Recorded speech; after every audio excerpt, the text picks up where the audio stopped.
Tonight on Philly Sports Spotlight, Philadelphia Inquirer columnist Phil Anastasia breaks down the hotbed of high school football talent in South Jersey. And say it isn't so. Phillies fan favorite Carlos Ruiz suspended for violating the league's performance-enhancing drug policy. And we begin our preview of the City 6 college basketball program.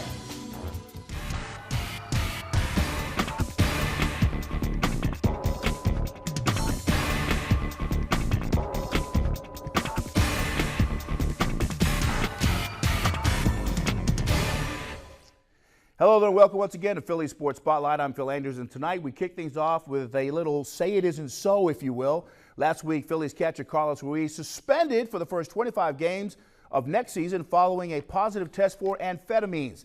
Now, this news coming in the wake of what was a career year for the 33-year-old catcher after hitting .325 with 16 homers, 68 RBI in 114 games. Now, in a statement following his suspension, Ruiz said that he was sincerely regretful for his mistake in taking the prohibited stimulant, a stimulant that was later revealed to be Adderall.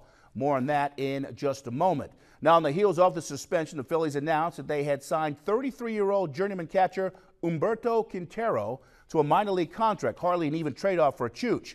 And unless the team makes another deal this offseason for a catcher, well, Philly fans will probably be looking at Erik Kratz as their backstop during Chooch's absence. Now, in 41 games last season, Kratz hit 9 homers, knocked in 26 runs, while posting a .248 batting average and 141 at-bats. Of course, the Phillies fans shocked by the news that their beloved Chooch had been using performance-enhancing drugs, and that was actually his second time being caught. But you should know that 1 in 10 Major League players actually use the drug Adderall.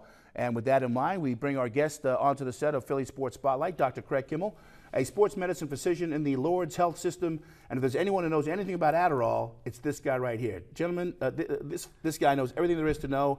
And why Adderall? Why this particular drug for athletes? Well, Adderall is a stimulant, and it's basically prescribed mostly for attention deficit disorder.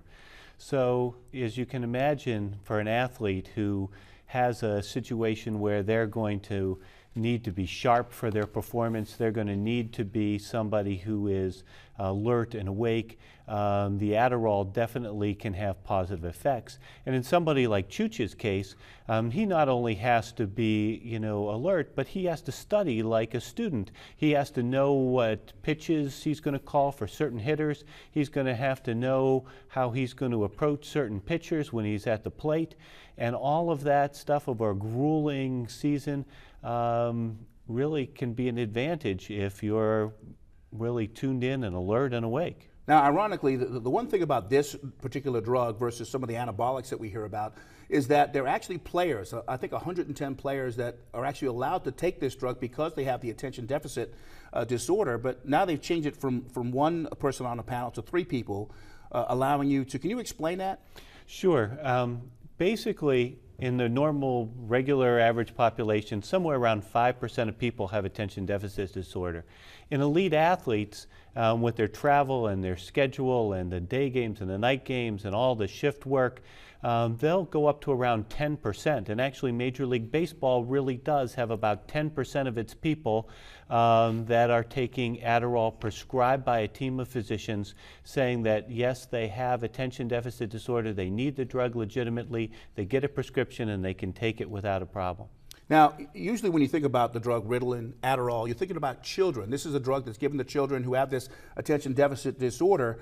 But when you start moving up to the adult level and adults start taking this to kind of get through their day, so to speak, and the body starts to get immune to this, the dosages go up, and that's when it becomes pretty dangerous, right? You're exactly right. I mean, that's really the problem. I mean, this is a scheduled drug, meaning that it's classified with morphine and those sorts of very addictive drugs. The problem when you're taking something like Adderall is that eventually you get used to the drug. Your body gets used to it. And so in order to get the effects, you have to take more and more of the drug to make it work.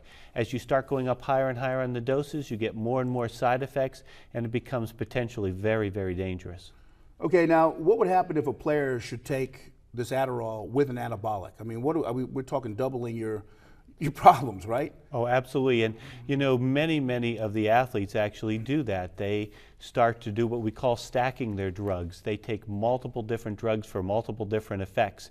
You know, they take the things like the Adderalls for the attention and to stay sharp and up. It helps them to get a little bit of less temptation for eating and weight gain. Then they'll take things like anabolic steroids and try to bulk up. Well, one drug's fighting another drug. One drug they're trying to bulk up and get bigger. The other's taking away their appetite. So those elite athletes can't really get this thing. And next thing they know, it's really a mess. Yeah, and it's an addictive drug, so here's hoping that Chooch can kind of wean himself off of that and find something else. Yeah, like maybe, I'm with you. Like maybe a Jolt Kohler. There you go. Like Doctor, thank you very much. Thank Folks, you. Dr. My Craig pleasure. Kimwell from the Lourdes Health System, a sports physician, if you will. Now, as we talk here about drugs and performance-enhancing drugs, we sit here with the 2013 ballots for Major League Baseball's Hall of Fame, just recently announced, featuring names like former Philly Curt Schilling, Norristown, Pennsylvania's Mike Piazza, longtime catcher of the Dodgers and the Mets,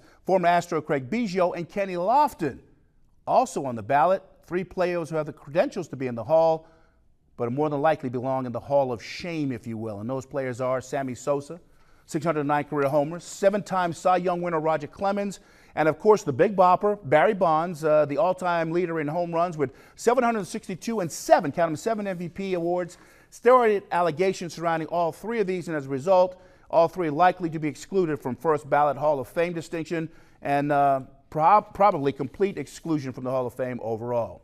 As we head to break, time for this week's trivia question. Since we're on the topic of baseball, here's one for you. Can anyone name the Phillies pitcher who struck out 300 batters in back-to-back seasons? The answer, of course, coming up later on in the show. Also still to come, we'll look at the hotbed of high school football talent in South Jersey. Stay with us. We'll be right back.